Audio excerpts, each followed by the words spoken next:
رونے والی آنکھیں مانگو، رونا سب کا کام نہیں ہے، ذکر محبت عام ہے لیکن سوز محبت عام نہیں ہے۔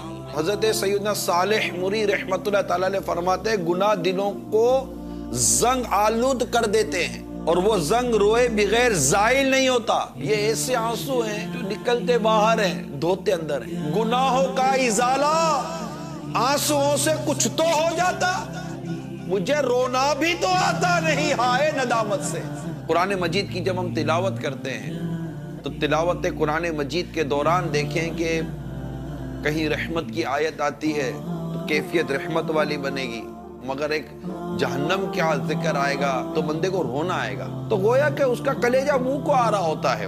جیسے سورہ یاسین کے اندر اللہ تبارک و تعالیٰ فرماتا ہے وَامْتَازُوا الْيَوْمَ أَيُّهَا الْمُجْرِمُونَ کہ قیامت کے روز ندا کی جائے گی اے مجرموں الگ الگ ہو جاؤ، تو 1000 میں سے 999 مجرم الگ کر دیے جائیں گے۔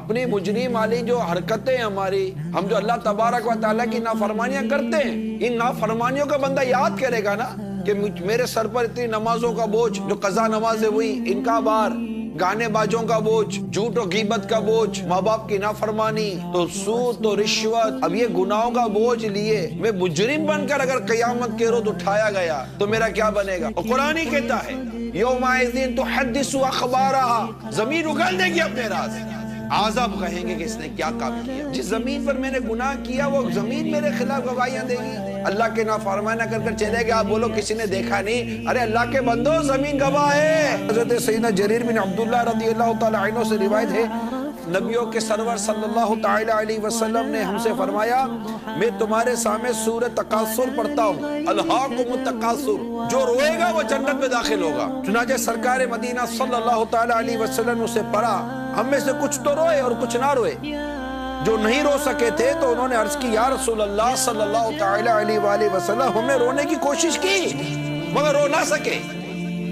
سرکار مدینہ صلی اللہ تعالی علیہ وآلہ وسلم نے ارشاد فرمایا میں تمہارے سامنے سے دوبارہ پڑھتا ہوں، جو روئے گا اس کے لیے جنت ہوگی، اور جو نہ رو سکے وہ رونے کی سی شکل ہی بنا لے۔ اب آنکھیں گناہوں سے گندی ہو گئی، کیسے صاف ہوگی؟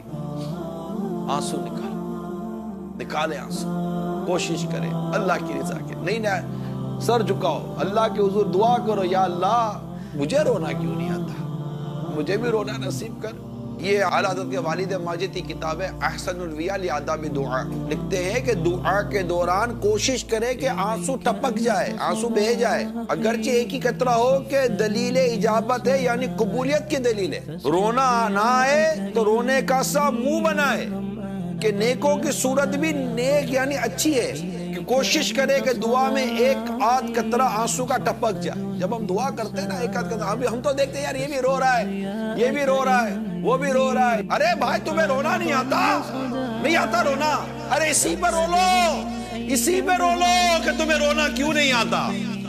ارے سارے رو رہے ہیں، اللہ کا ذکر کر رہے تو رو رہے ہیں، دعا کر رہے تو رو رہے ہیں۔ رونے والی کیفیت، رونے والا جذبہ، رونے والا مزاج ہو، اور رونے کے اوپر بندہ غور کرے کہ خوف خدا سے رونا ایسا عظیم عمل ہے کہ جہنم کی آگ کو بجھا دیتا ہے اور نجات کا راستہ دکھاتا ہے۔ جی ہاں، حدیث پاک میں حضرت سیدنا عقبہ بن عامر رضی اللہ تعالیٰ عنہ فرماتے ہیں کہ میں نے عرض کی یا رسول اللہ صلی اللہ تعالی علیہ وآلہ وسلم نجات کیا ہے؟ نجات کتنا عظیم سوال ہے یہ۔ ارشاد فرمایا اپنی زبان قابو میں رکھو اور تم کو تمہارا گھر کافی رہے، اور اپنے گناہ پر رو لیا کرو، دوسروں کی عیب جوئی کے بجائے اپنی عیب جوئی کرو۔ ہمارا رونا تو روزگار کے لیے اور دنیا کی چیزوں کے لیے رونا، یعنی آنسو ہیں ہمارے پاس، ایسا نہیں کہ ہمارے آنسو نہیں ہیں، ابھی کچھ ہوگا ٹپ ٹپ ٹپ ٹپ آنسو نکلنا شروع ہو جائیں گے، یہاں آمدنی کم ہوگی رونا شروع کر دیں گے۔